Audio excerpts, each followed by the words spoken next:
क्या नाम है आपका? मेरा नाम रवि भूषण है और मेरी सबसे बड़ी पहचान ये है कि मैं नाला सोपारा का एक मतदाता हूँ, एक जागरूक नागरिक हूँ। मैं कांग्रेस पार्टी से भी जुड़ा हुआ हूँ। यहाँ पे 41 इमारत मामले में लगातार लोगों को बेघर किया जा रहा है, इमारतों को तोड़ा जा रहा है, सैकड़ों लोग अब तक बेघर हो चुके हैं।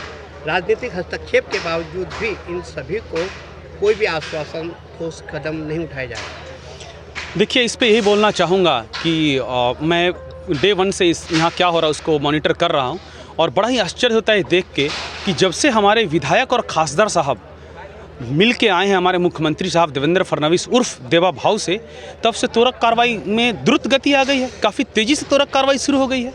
तो ये लोग वहाँ पे गए थे, बिल्डिंग टूटने से बचाने का रिक्वेस्ट देने गए थे कि और बिल्डिंग जल्दी जल्दी तोड़ के मैटर ख़त्म करो, वो रिक्वेस्ट देने गए थे। ये सवाल यहाँ की जनता पूछ रही है। मैं लोगों से मिल रहा हूँ, ये जनता इस सवाल को पूछ रही है और जनता के माध्यम से मैं इस सवाल को आपके सामने उठा रहा हूँ।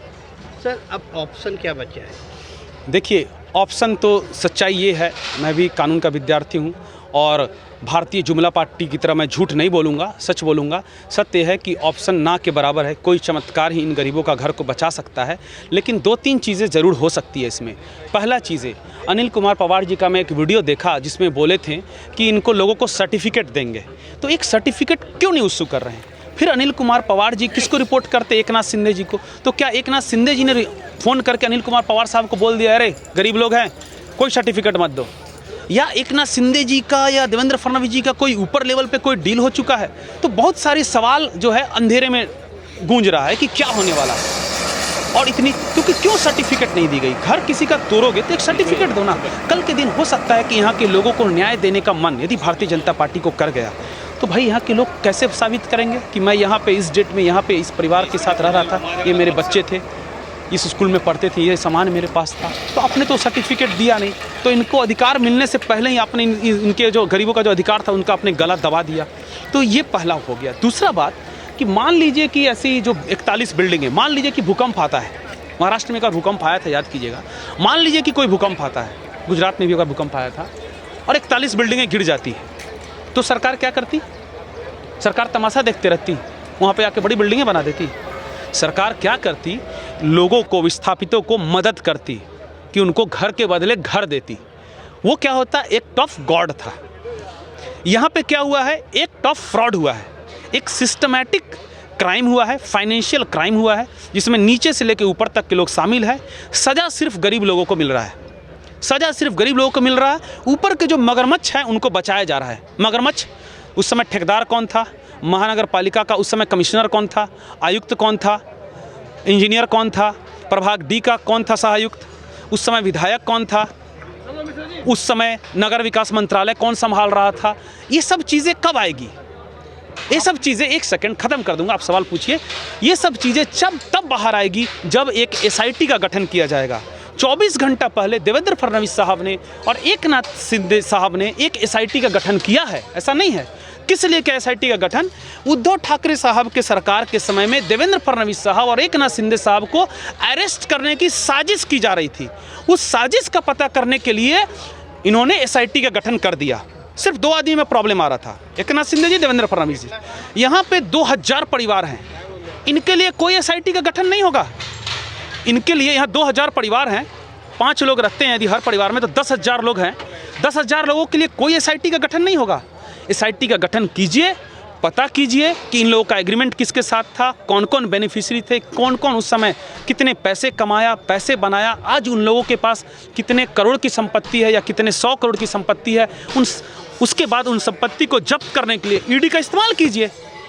ED का इस्तेमाल कीजिए, एक फंड क्रिएट कीजिए और इन जनता को रिलीफ दीजिए। जैसे एक्ट ऑफ गॉड में आप रिलीफ देते, एक्ट ऑफ फ्रॉड में भी आप रिलीफ दीजिए। इन जनता की क्या गलती है भाई? क्या गलती इन जनता की बताइए ना। आप सज़ा सिर्फ नीचे तबके के लोग को देंगे, जो इकोनॉमिक वीकर सेक्शन है उसको भारतीय जनता पार्टी की सरकार सज़ा देगी। बोलिए सर। आपने अपने परिचय में बताया कि आप जागरूक मतदार हो। ठीक है, जागरूक मतदार तो हर कोई है। साथ ही साथ आप एक बड़ी नेशनल पार्टी, कांग्रेस पार्टी के पदाधिकारी भी हैं। तो आप आरोप लगा रहे हो, वो आरोप आपके, हम उसको नाजायज़ नहीं बोलते हैं, लेकिन आपकी अपनी पार्टी के द्वारा इन लोगों की मदद के लिए क्या कदम उठाए जा रहे हैं और क्या प्लानिंग है, क्या उठाया जा सकता है? देखिए, इसमें 2 चीज़ है। पहली बात कि हम लोग झूठे वादे नहीं कर रहे हैं, जैसे कि भारतीय जनता पार्टी द्वारा किया गया। विधायिका, पहले तो खासदार का इलेक्शन आया, उस समय भी इनको बड़गलाया गया। विधायिका का इलेक्शन आया तो भी बड़गलाया गया। अभी फिर से एक नंबर की गली में दिख रहा है, यानी कि नगर पालिका चुनाव सर पे है। तो पहला काम हम क्या नहीं कर रहे हैं, इंसानियत के नाते देखिए, आज भी कांग्रेस पार्टी को वसई विरार में 80,000 वोट मिले हैं। 80,000 वोट मिले हैं। हम शांत रहते हैं, लेकिन हमें प्यार करने वाले लोग हैं। हम भी 80,000 लोगों के दिलों में राज करते हैं सर।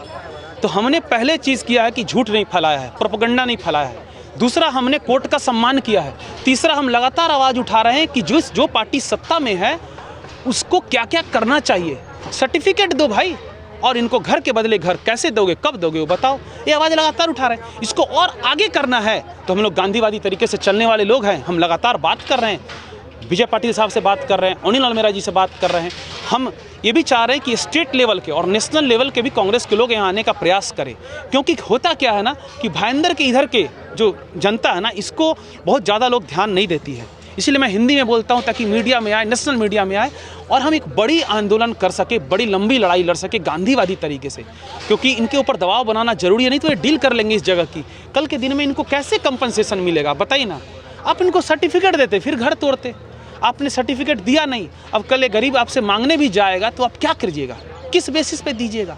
तो कांग्रेस पार्टी इस आवाज़ को बराबर उठाएगी, इतना ज़्यादा उठाएगी कि बिल्कुल भारतीय जनता पार्टी का जो कमल खिल रहा है ना, ये कांग्रेस पार्टी का पंजा एक एक कमल को नाय गांव से लेकर विरार तक नोच के फेंक देगा। कमल आया है तो कीचड़ जो फैलना शुरू हो गया ना, एकदम कीचड़ को बंद कर देंगे। इस पर हम पक्का काम करेंगे और हमने स्पष्ट नारा दिया है, हम ना भूलेंगे ना माफ़ करेंगे।